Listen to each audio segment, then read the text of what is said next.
Ini yang dikhawatirkan kalau demokrasi di dalamnya tidak berisi orang yang punya komitmen pada demokrasi. Yang dikhawatirkan begini, one man, one vote, one time. There is no second time. Kenapa? Karena peristiwanya adalah yang menang lewat proses demokrasi justru mengambil alih demokrasi dan menjadikannya semi-otoriter atau bahkan menjadi otoriter. Dan itu sudah kejadian di banyak tempat. Kalau ada yang mau mengkaitkan kepastian hukum ini dengan kegiatan ekonomi, maka kepastian hukum itu barangkali adalah investasi paling murah untuk menghadirkan kemajuan. Selama berusaha harus punya komisaris yang ada kaitannya dengan kekuasaan, direksi kaitan kekuasaan, maka dia tidak bisa akan menjalankan usahanya dengan benar. Jadi teman-teman sekalian, sore ini saya dapat tugas kembali ke kampus bicara masa depan pemerintahan negara hukum dan demokrasi. Walaupun sebenarnya teman-teman sekalian, kalau buat yang hadir di sini, barangkali lebih penting untuk bicara masa depan orang yang tanpa koneksi. Betul nggak? Iya, karena kalau masa depan orang yang punya koneksi udah jelas, betul kan? Tapi masa depan yang tanpa koneksi, nah itu yang perlu demokrasi, perlu meritokrasi, dan perlu kita tata sama-sama. Saya ingin sampaikan terima kasih dulu Pak Yance Arizona tadi sudah memberikan pengantar, juga para dosen semua, Sivitas Akademika, semua Fakultas Hukum. Senang bisa kembali ke Gajah Mada. Dan kami ini tetangga kampus sebetulnya. Saya dulu kampusnya di Fakultas Ekonomi, menyeberang filsafat. Warungnya Bonbin. Ya, masih sama ya Bonbin ya? Masih. Ya, itu sekaligus tempat perjumpaan kalau pengen punya masa depan lintas fakultas. Betul di situ. Nah, teman-teman sekalian, tema ini itu tema yang menarik dan relevan sebenarnya dengan kita sekarang. Kita sudah melewati satu fase demokrasi lebih dari 25 tahun. Dan di banyak negara, ketika sudah melewati fase lebih dari 4 dekade, pada saat itu sebuah sistem itu diuji oleh kepuasan publik. Apakah sistemnya deliver atau tidak, sesuai harapan atau tidak. Nah, bagi kita di Indonesia hari ini, sebenarnya proses konsolidasi demokrasi itu sudah berjalan dengan relatif cukup baik. Saya perlu sampaikan teman-teman, yang dikerjakan Indonesia di tahun 99 itu fantastis. Kenapa fantastis? Karena semua lini, ada beberapa perkecualian, semua lini di situ dilakukan reformasi. Kaitan dengan demokrasi. Yang terlewat adalah serius reform soal birokrasi, serius reform tentang pengelolaan partai, itu terlewat, tidak dikerjakan dengan serius, khususnya tentang pembiayaan partai. Tetapi di era pra 99 ada sentralisasi yang luar biasa. Sentralisasi ini adalah di pusat kekuasaan tersentral di tangan presiden, di pusat daerah semua kekuasaan menempel di tangan pusat. Di banyak negara ketika melakukan demokratisasi, dia hanya melakukan demokratisasi institusi level nasional. Di Indonesia yang dikerjakan adalah demokrasi di level pusat, di mana kekuasaan yang semula menempel di satu institusi, kemudian disebar, legislatif, eksekutif, yudikatif, relatif diberikan kesetaraan, lalu pusat daerah mengalami bukan hanya dekonsentrasi, bukan hanya desentralisasi, tapi devolusi. Nah, devolusi itu adalah fase yang paling jauh dari satu reform. Dan itu dikerjakan bersama-sama. Dan saya harus katakan itu sesuatu yang minim dikerjakan di banyak negara. Biasanya desentralisasi saja tanpa demokratisasi, atau demokratisasi saja tanpa desentralisasi. Di Indonesia dikerjakan dua-duanya relatif ekstrim. Dan ini terjadi di saat kita sedang mengalami krisis ekonomi. Teman-teman, krisis ekonomi itu di ujung ya. Di awalnya pada waktu itu namanya currency crisis. Itu krisis mata uang. Bergeser menjadi monetary crisis. Bergeser menjadi financial crisis. Baru menjadi economic crisis. Jadi economic crisis itu di ujung. Di awalnya waktu itu currency crisis. Jadi jangan langsung jadi satu nih.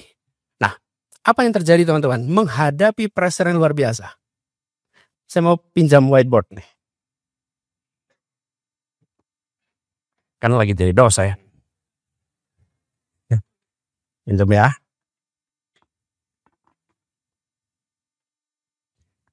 Teman-teman, kalau digambarkan sebagai sebuah proses, di sini adalah pembangunan ekonomi, di sini adalah pembangunan politik atau demokrasi.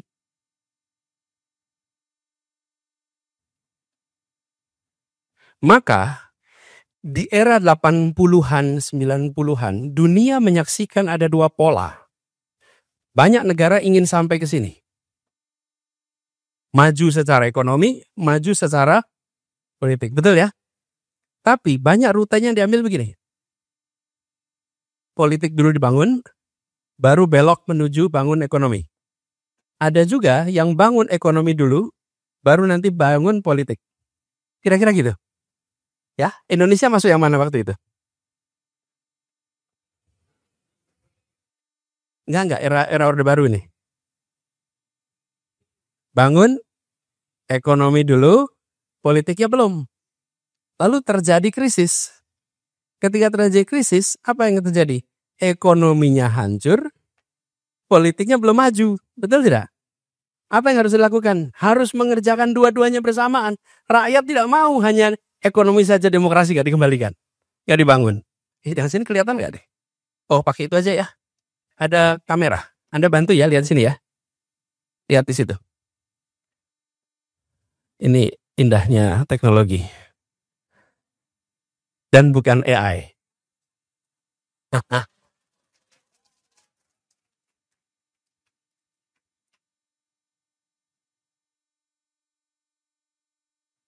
Bisa nggak sih dosen diganti teknologi? Bisa nggak dosen diganti teknologi, teman-teman? Bisa nggak? Ada yang percaya bisa? Kalau bisa coba acungkan tangan. Ini Pak Uceng, tolong dicatat Pak Uceng. Gini, pertanyaannya salah, pertanyaan diganti. Dosen macam apa yang tidak bisa diganti teknologi? Dosen macam apa yang bisa diganti teknologi? Ya, yang PowerPoint nggak pernah ganti aja teknologi itu.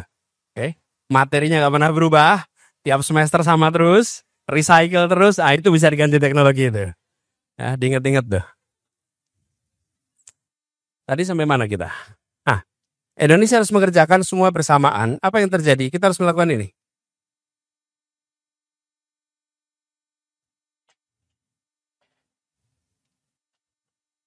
Saya pakai warna lain ya.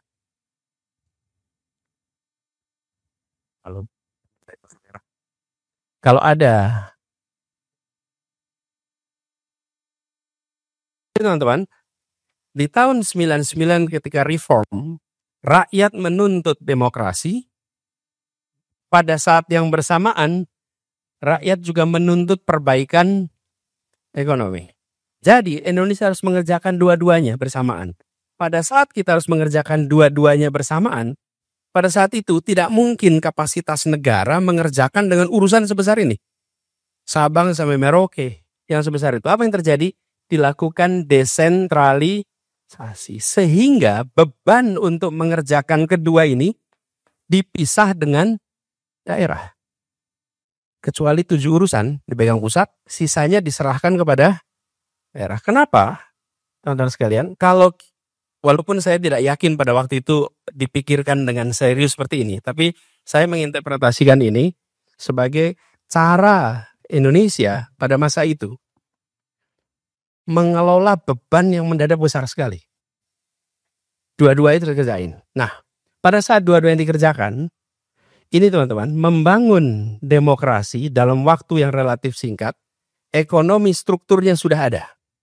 Sudah berjalan dengan baik. Pada masa itu krisis itu dimulai sebetulnya karena kekeliruan private sector yang pinjam dana dari luar dalam angka yang besar sekali, sementara pemerintah tidak tahu besarannya seperti apa. Ini efek dari liberalisasi ekonomi di tahun 80-an akhir, 90-an awal. Apa yang terjadi pada masa itu? Swasta pinjam dari luar, negara tidak tahu denominasinya apa, besarnya berapa, kapan jatuh tempo, dan punya konsekuensi apa saja. Pemerintah tidak punya data itu. Nah, ketika dikembalikan teman-teman, ekonomi kita relatif ada struktur, tapi di demokrasi pada waktu itu kita tidak punya kecuali elektoral demokrasi. Kita punya warisan pemilu rutin. Pemilu rutin di Indonesia 5 tahun sekali. Dan pemilu rutin di Indonesia itu di satu sisi itu teatrikal, karena tidak perlu survei sudah tahu hasilnya. Kayaknya mirip ya. Nggak usah survei udah tahu hasilnya tuh. Nah, kemudian masuk demokratisasi. Ini yang membuat Indonesia lebih baik daripada negara Eropa Timur, Amerika Latin, ataupun Arab Spring di Timur Tengah. Apa yang membedakan? Karena bangsa Indonesia berlatih demokrasi 5 tahunan. Saya istilahkan berlatih. Kenapa? Dengan TPS lebih dari 750.000, menjalankan elektoral demokrasi itu perlu pengalaman. Kenapa? Karena dikerjakan oleh rakyat. Di Timur Tengah tidak punya pengalaman, di Eropa Timur tidak punya pengalaman, di Amerika Latin tidak punya pengalaman. Jadi ketika mereka melakukan elektoral demokrasi yang benar, free and fair election, pada saat itu banyak yang tumbang. Bukan karena tumbang apa-apa, karena tidak mampu untuk menyelenggarakan dengan baik dan benar. Nah kita, era Pak Harto dilatih 5 tahunan. Nyoblos, pulang, duduk, dengarkan hasil. Walaupun hasilnya sudah tahu kan? Lalu penyelenggara juga tahu yang jadi saksi tugasnya apa, yang jadi yang berkampanye tugas, semuanya udah tahu karena latihan itu. Nah, apa yang terjadi teman-teman? Untuk proses elektoral kita siap. Tetapi untuk proses perancangan atas sistem demokrasi kita nggak siap. Jadi bangunan demokrasi kita dari awal itu tidak dirancang dengan arsitektur demokrasi yang serius. Saya istilahkan arsitektur demokrasi. Kenapa? Karena demokrasi itu sebetulnya bangunan. Bangunan, ini abstraknya nih. Demokrasi adalah sebuah bangunan yang mengatur perilaku orang di dalam bangunan itu, di dalam demokrasi itu, di mana tiap-tiap unsur akan memperjuangkan kepentingannya, lalu memperjuangkan aspirasi satu sama lain, dan harus ada outcome-nya berupa kebijakan-kebijakan yang nanti akan dirasakan oleh seluruh penghuni dari demokrasi ini. Jadi demokrasi itu satu institutional design. Desain institusi untuk membentuk perilaku. Kalau teman-teman cek definisi demokrasi, apa definisinya demokrasi itu sebetulnya teman-teman? Dari rakyat, itu rakyat, oleh rakyat, apa? Pemerintahan yang dipimpin oleh suara rakyat. Ada lagi? Apa? Demokrasi setelah demo dikerasin. Pengalaman pribadi ya. Kita juga ngalamin tuh. Demokrasi teman-teman, secara definisi ada lebih dari 560 definisi. Oke, jadi kalau teman-teman mau studi literatur tentang demokrasi, banyak sekali yang mengatakan rakyat itu namanya Abraham Lincoln. Kalau saya mencoba menerjemahkan dalam percakapan ini ya, sebagai definisi adalah cara damai untuk mengelola kepentingan yang ada di dalam masyarakat, yang hasilnya adalah keputusan-keputusan yang mengikat untuk seluruh masyarakat. Cara damai, kata kuncinya adalah cara yang damai dalam mengelola kepentingan. Sebelum demokrasi, pergantian kekuasaan itu ya rebutan. If you're killed, you're replaced. If you survive, you're still in power. Demokrasi membuat itu.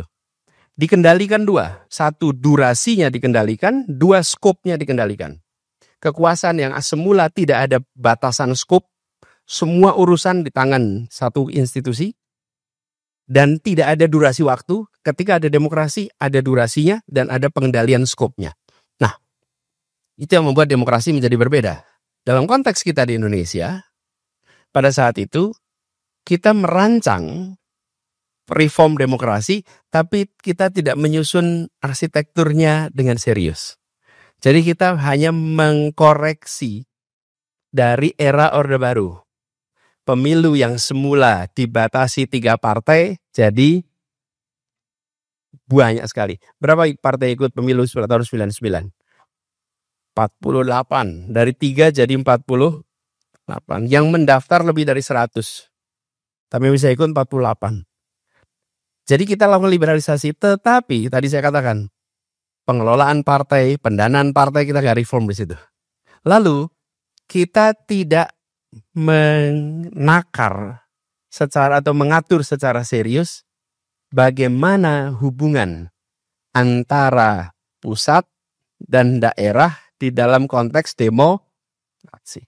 Banyak kita lakukan devolusi, tapi setelah devolusi tidak ada institutional design yang serius menangani itu. Jadi teman-teman sekalian, ketika 25 tahun kemudian kita merefleksikan demokrasi kita, menurut saya saat ini yang penting untuk kita seriusi untuk dilakukan upgrading atas demokrasi kita adalah bagaimana kita melihat kekurangan selama 25 tahun ini untuk melakukan upgrade atas sistem demokrasi kita. Kenapa saya katakan upgrade?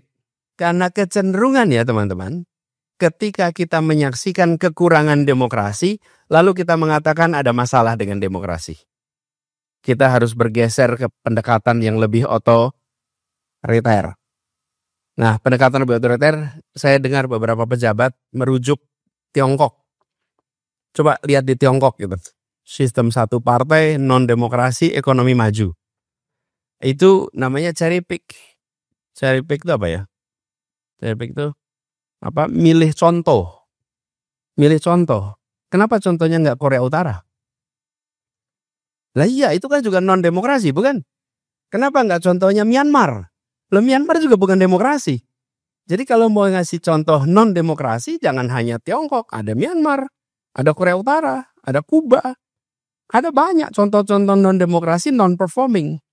Tapi kita sudah menyaksikan, teman-teman, dalam perjalanan umat manusia 350 tahun terakhir ini di seluruh dunia, bangsa-bangsa yang berhasil melakukan reform sehingga mencapai kesejahteraan ekonomi dan kemandirian secara politik yang sehat adalah satu, sirinya nih, satu, dia mengadopsi sistem pasar dengan segala macam regulasinya. Yang kedua, dia mengadopsi sistem demokrasi yang menghargai pada kebebasan. Yang ketiga, dia memberikan serius investasi pada pengembangan kualitas manusia. Yang keempat, dia menyiapkan sistem jaminan sosial yang komprehensif. Yang kelima, dia menyiapkan satu sistem pengelolaan tenaga kerja yang komprehensif. Ini contoh. Itu ada bukunya, teman-teman. Kalau teman-teman mau lihat nanti, kalau nggak salah namanya Social Market Capitalism. Itu melakukan observasi lintas negara selama 350 tahun terakhir. Kita ketemu tuh di situ. Jadi bagi kita sekarang di Indonesia, kita perlu lakukan koreksi. Apa-apa saja yang dianggap kurang. Nah, inilah PR kita, teman-teman. Bagi teman-teman Fakultas Hukum, Fakultas Ekonomi, FISIP, mereview variabel-variabel apa yang sekarang dirasa kurang. Apa yang harus dikoreksi dari yang sekarang ada. Misalnya teman-teman, kita menyaksikan tentang bagaimana bagaimana proses demokrasi dan delivery itu nyambung. Kenapa? Rakyat itu membutuhkan delivery. Demokrasi memastikan aspirasi rakyat dimasukkan. Saya beri contoh. Saya pernah tugas jadi gubernur. Ketika saya dilantik, itu tanggal 16 Oktober 2017.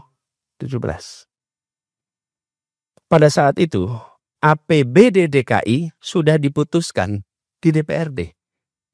Jadi ketika saya dilantik cetok, pada saat itu saya tinggal menjalankan APBD dari gubernur sebelumnya. Apa yang terjadi? Janji yang saya katakan dalam pemilu bisa nggak dilaksanakan? Nunggu setahun. Ini contoh bagaimana institutional design antara demokrasi dan delivery nggak nyambung. Kenapa? Karena kita pada saat reform 99 tidak mengubah aspek ini. Sistem kita ini kalau pemilu masih mengasumsikan incumbent terpilih terus-menerus.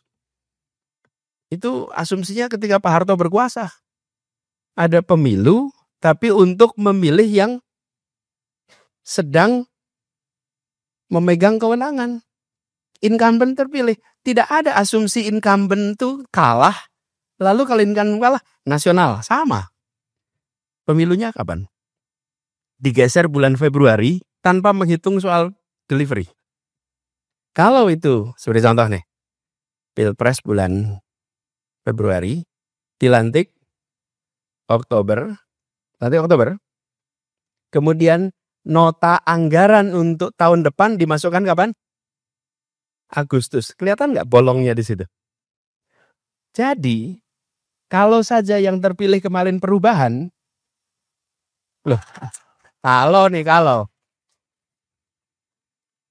kalau yang pilih perubahan, kebayang nggak rumitnya perubahan itu? Karena dia ini hanya bisa mengajukan anggaran untuk pemerintahannya tahun depan. Dan pemerintah yang akan keluar bisa memasukkan segala macam, termasuk IKN, ke situ. Sehingga di pemerintahan tahun pertama harus dikerjakan. Betul tidak, teman-teman? Ini contoh yang saya maksud tadi. Demokrasi yang sekarang sedang kita temukan banyak masalah. Do not simply kill the democracy. Tapi upgrade hal-hal yang meleset. Tapi coba kalau begini nih, ilustrasi nih. Pemilihan bulan Februari. Lalu pelantikannya, misalnya nih, pelantikannya menjadi bulan Mei. Mengajukan anggaran Agustus. Kira-kira sensibel tidak? Ini contoh. Tentu ini bukan usulan. Ini adalah ajakan untuk kita berpikir. Bagaimana kita mengkoreksi proses demokrasi dan delivery supaya dia match. Ini yang saya maksud dengan arsitektur. Aturan mainnya dirancang untuk membuat demokrasi itu deliver. Aturannya dibuat untuk memaksa agar semua yang berada dalam sistem pemerintahan itu berorientasi pada delivery. Nah, begitu juga dengan pemerintah daerah.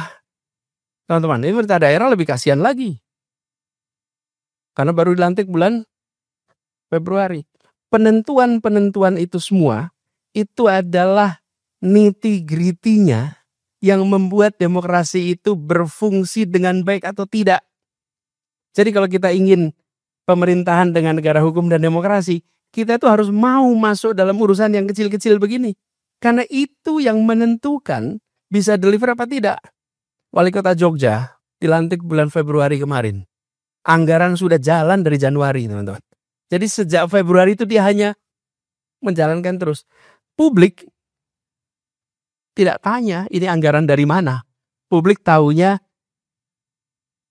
yang dijanjikan belum terlaksana. Sementara nggak ada itu. Nah, jadi teman-teman, ini satu hal yang menurut saya penting sekali. Lalu yang berikutnya, ini kaitannya dengan kepastian hukum, teman-teman.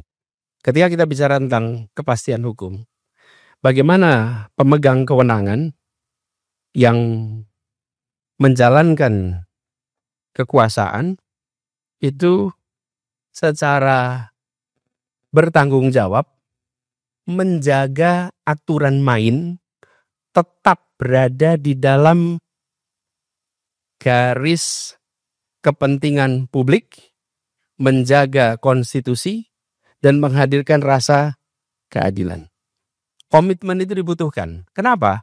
Karena kalau tidak, teman-teman, maka yang terjadi adalah kita akan menyaksikan pemenang yang memiliki konsolidasi kekuasaan yang luas bisa mengubah aturan main sehingga tidak lagi mengejar kepentingan umum, tidak lagi melindungi amanat konstitusi, dan tidak lagi menghadirkan rasa keadilan, tapi untuk melanggengkan kekuasaan.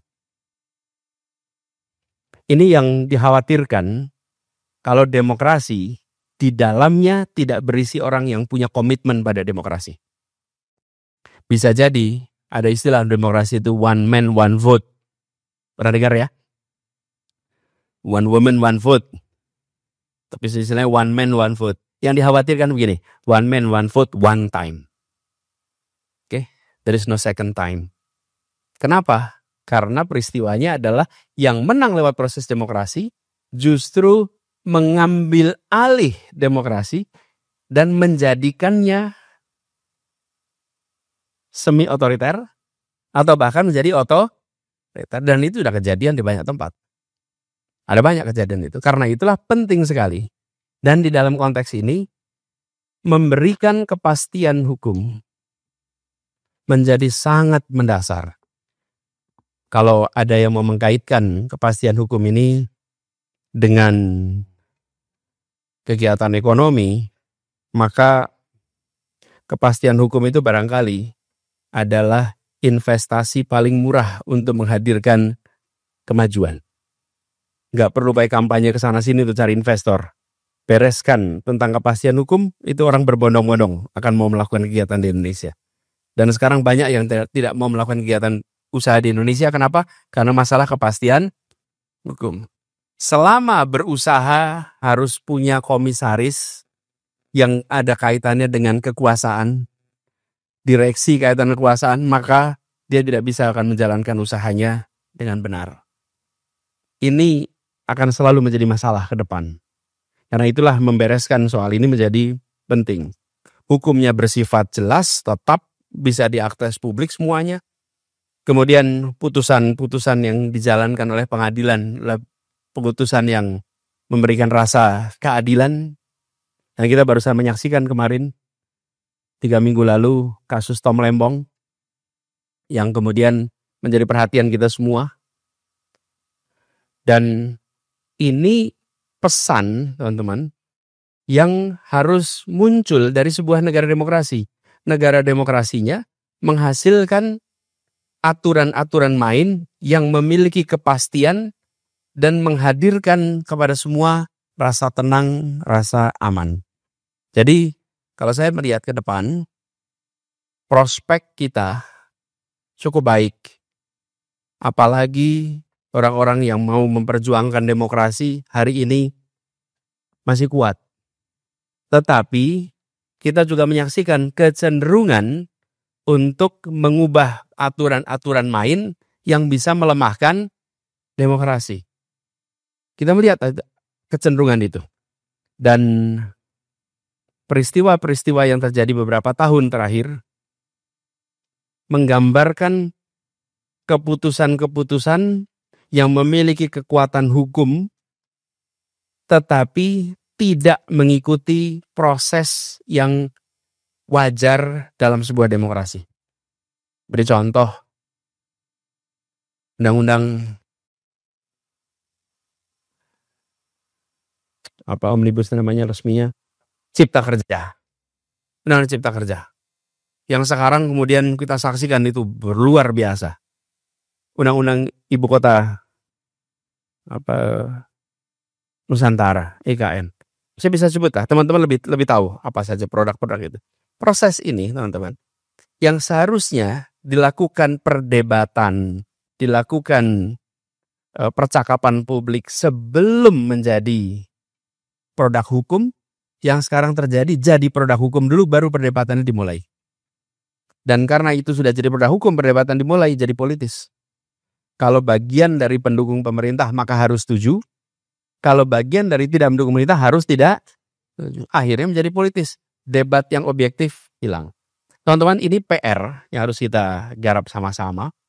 Dan saya masih sangat optimis bahwa unsur-unsur pro-demokrasi di Indonesia akan ikut dan bisa menjaga demokrasi kita tetap berada di relnya. Walaupun kita menyaksikan beberapa waktu terakhir ini kecenderungan untuk derailing demokrasi itu ada. Nah, kalau boleh dibuat sederhana, teman-teman, saya sempat sampaikan, demokrasi lagi-lagi banyak definisinya, tapi kalau mau disederhanakan, satu, ada pembagian kekuasaan yang serius, eksekutif, legislatif, yudikatif, jangan ada eksekutifisasi legislatif. Jangan ada eksekutifisasi legislatif dan eksekutifisasi yudikatif.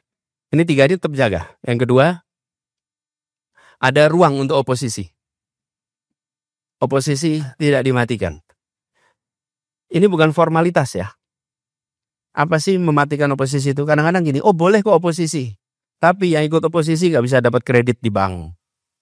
Gak bisa ngurus izin-izin setengah mati. Akhirnya menjadi oposisi itu penderitaan. Padahal oposisi harusnya dia justru menjadi pengimbang untuk memperkaya proses pengambilan keputusan. Itulah esensi oposisi. Yang ketiga adalah kebebasan berbicara, berpikir, ungkapan. Tiga itu kalau sederhananya yang harus dijaga minimal di hari-hari ke depan. Kalau menyangkut aturan main proses elektoral, menjamin elektoral demokrasi itu berjalan, minimal tiga juga dijalankan. Satu adalah aturan main terkait pemilu, terkait pemilihan itu nggak diubah-ubah.